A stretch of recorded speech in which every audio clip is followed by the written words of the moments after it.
iya kung gitubag, dili po pwede ma'am, kay naka-full payment po sila. Dili po pwede ma'am, kay naka-full payment po sila. Maayong adlaw sa tanan, Fido Didag Premier Kublaan, Barangay Kapitan Suki Maybiga Lang Lagarder, sang Barangay Blaan, Malungon sa Rangani Province, isa si Elias JTB, nagipangandoy sa Kabatanunan diri sa atong pinalangga nga barangay. Kalipay namo nga na-confirm namo ang schedule ni Elias JTB on April 20, 6 p.m. para moabot gid siya sa Barangay Blaan.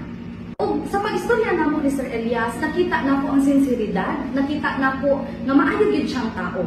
Kay ni-commit gid siya nga ma'am, adtuan ta ka sa April 20 kay nakabook naman na. Ug nangutana po si Sir Elias ako akong pila ang gihatag nga presyo ni Kalumadban ug giingon pud nako ang 75,000 ug giprangka pud nako si Sir Elias nga dili nako afford ang 200,000 mao nang niingon siya okay na tong 75,000 ma'am. Ug giingnan pagani ko ni Sir Elias unta ma'am nitawag na lang ka wala na lang kaniadtog balay kaysa kalayo.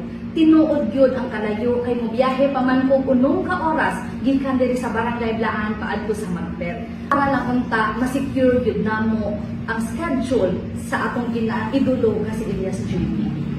Sa kadakong kalipay ni uli ni sa Barangay Blaan kay nakuha man nato ang confirmation gikan kay Elias o sa iyahang asawa ni si Ma'am Abigail ug nadawatan nato nga mohatag gyud og video si Sir Elias nga mo-confirm nga moabot gid siya diri sa Barangay Blaan. Sa dakong kalipay nako ni post gid ni atong gabi nga confirm na nga moabot si Elias JTB sa Barangay Blaan. Tung April 13, nag-chat ko or nag-text ko sa asawa ni Elias na si Ma'am Abigail para i-follow up na ko ang video.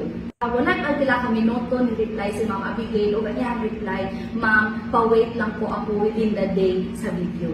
So, ipadala ni Ma'am Abigail sa akong Facebook account. Tungod sa Garubo, nag-posta na si Elias JTB mo abot kauban yun sa iyang video confirmation ni April 20 sa gabi na asya sa Barangay Blaan. So, gahapon lamang, April 16, habang nag-enjoy ang tanan ng taga-Barangay Blaan, habang ako na-overwhelmed na tungod sa atong intercollegiate nga event, na tanan nga school diri, dagko nga eskwelahan diri sa Region 12, nga abot diri sa Barangay Blaan, kakuratan ko sa isa ka Facebook post na si Elias JTB mo abot sa isa ka munisipyo diri sa Mindanao. Pag-contact na ako sa isa sa mga staff ni Ma'am Beverly, na nag-plastar sa schedule ni Elias. So, ang akong ingon sa staff ni Ma'am Beverly, ma'am, dili ba pwede nga ang isa lang ka munisipyo ang mag-adjust? Kay kami man ang nakauna og booking, ang iya kung gitubag, dili po pwede ma'am, kay naka-full payment po sila. So, ito na ako na-realize.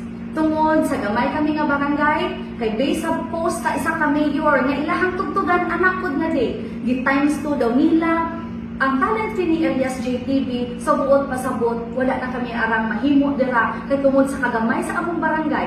Gusto lang unta namong mapalipay ang katagahuhan sa Barangay Blaan sa tanan nga kasigbit nga barangay, pero wala kay mahimo kay dili namo kaya ang 200,000. I ask guidance from the mayor. Kay kanina preparasyon, dili lang ni preparasyon sa Barangay Blaan. Kanina preparasyon, preparahan sa munisipyo ang security plan, ang pagkaon sa mga magbantay during that time, ang atong Sky Nature Park, the sponsor sa atong mga municipal kagawad.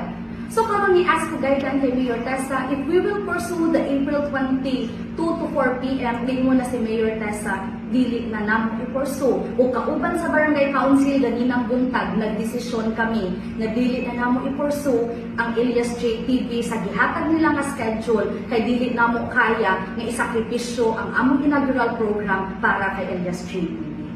To the management of Elias JTB, thank you for the disappointment. Wala lang ninyo ipahilak, wala lang ninyo giwalaan ng pag-asa ang kabatanunan sa Barangay Blaan na makita si Elias. Unta, you treat your client well. Kay tungod ang imuhang staff, giblock po sa social media, giblock po sa messenger. Kay tungod dili nila po ma-explainan sa dapat na po nga mga pangutana. To Ma'am Abigail, ma'am, daghan kaayong salamat. Para sa giingon ako sa imo sa chat, sa messages, salamat kaayo sa panahon na nag-chat or nag-message through text man na or chat, wala gid ninyo mi ginatanugdan. Grabe ka, professional ka nga tao. grabe ang imuhang gugma o grabe ang imuhang paglantaw sa mga nagaidolo sa imuhang bana, ma'am. Ma'am Abigail, walang sawang pasasalamat sa tanan ng reply sa among